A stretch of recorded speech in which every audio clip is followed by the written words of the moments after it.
पाहुयात पुढची बातमी। भिवंडी लोकसभा क्षेत्रातील जागृत देवस्थान वज्रेश्वरी देवीचं दर्शन घेऊन अपक्ष उमेदवार निलेश सांबरे यांनी प्रचाराची सुरुवात केली आहे। आज दिवसभरात जिजाऊ शैक्षणिक सामाजिक संस्थेचे भिवंडी लोकसभेचे उमेदवार निलेश सांबरे भिवंडी लोकसभा क्षेत्रातील मंदिरांना भेट देत आहेत आणि मोठ्या प्रमाणामध्ये शक्ती प्रदर्शन करत सांबरेंची रॅली ही निघणार आहे।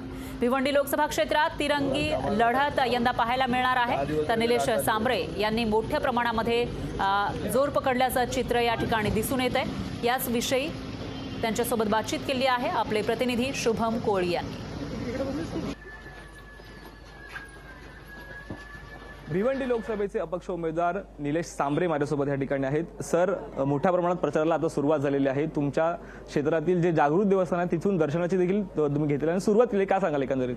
नक्कीच काल मी आदरणीय बालयोगी सदानंद बाबांचं दर्शन घेतलं। त्यांच्या पुढे गारानं मांडलं का या लोकसभा क्षेत्रामध्ये जो भ्रष्टाचाराचं फोपावलेलं आहे ते फोपावलेला भ्रष्टाचार, शिक्षणाची अव्यवस्था आहे, रोजगाराची अव्यवस्था आहे, महिला सक्षमीकरणाची अव्यवस्था आहे। भिवंडीसारख्या शहरामध्ये अत्यंत दयनीय अवस्था आहे। लोकसभा क्षेत्रातही दयनीय अवस्था आहे। पिण्याच्या पाण्यापासून तर सर्वच अवस्था आहे। तर ही फाटलेली गोधडी जी आहे भ्रष्टाचाराची ही शिवण्यासाठी मला आपण ताकद द्या।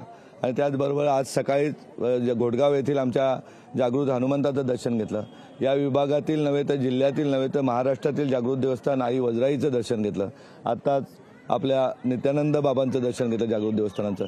या सर्व दैवतांपुढे माझे एवढंच मागणं आहे का जी आजही मुंबईच्या बाजूला आपण असून लोकशाहीतील मिळालेली पदं ही आमदार खासदार किंवा खासदार लोक ही फक्त स्वतःच्या उपभोगासाठीच वापरतात, स्वतःच्या कुटुंबियांचं कसं आर्थिक स्रोत वाढण्यासाठी होईल। जेव्हा मतदार राजांच्या जीवावर आपण निवडून येतो त्यांचा आर्थिक स्रोत वाढला पाहिजे, त्यांच्या मुलांनाही शिक्षण मिळालं पाहिजे, त्यांच्याही आरोग्याची व्यवस्था झाली पाहिजे। एक शेतकऱ्याचा मुलगा, सध्या गरिबाचा मुलगा आणि समोर दोन धनदांडगे आहेत, त्यांचे पक्ष धनदांडगे आहेत की जे 1950 पासून सतत सरकारमध्ये असलेले आहेत। अगदी दोन्ही उमेदवारी गेल्या अनेक वर्ष सरकारमध्ये असणारे उमेदवार आहेत। त्यांच्या विरुद्ध एक गोरगरिबाचा मुलगा उभा आहे आणि नक्कीच आपल्याला माहिती आहे आपल्या देशामध्ये टाटा पडले होते किंवा अनेक मोठमोठे बलाढ्य पडले होते। त्यामुळे त्यांचा पराभव करणे हा जनतेच्या हातात आहे आणि आपला विजय हा सुकर आहे। आपल्याकडे माझ्या स्वतःच्या महाराष्ट्रात नव्हे तर देशातील सर्वात मोठा भाऊ आहे का माझ्याकडे 1.5 लाख माझ्या स्वतःच्या भगिनी आहेत आणि प्रत्येक जणी आता स्वतःच्या परीने मतं मागण्यासाठी भावासाठी फिरतायत।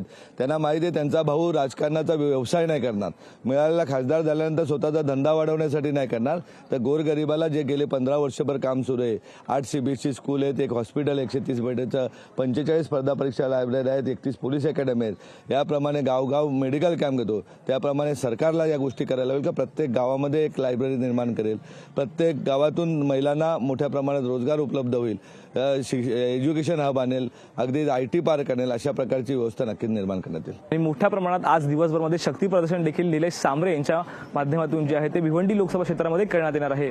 शुभम कोळी, लोकशाही मराठी, भिवंडी।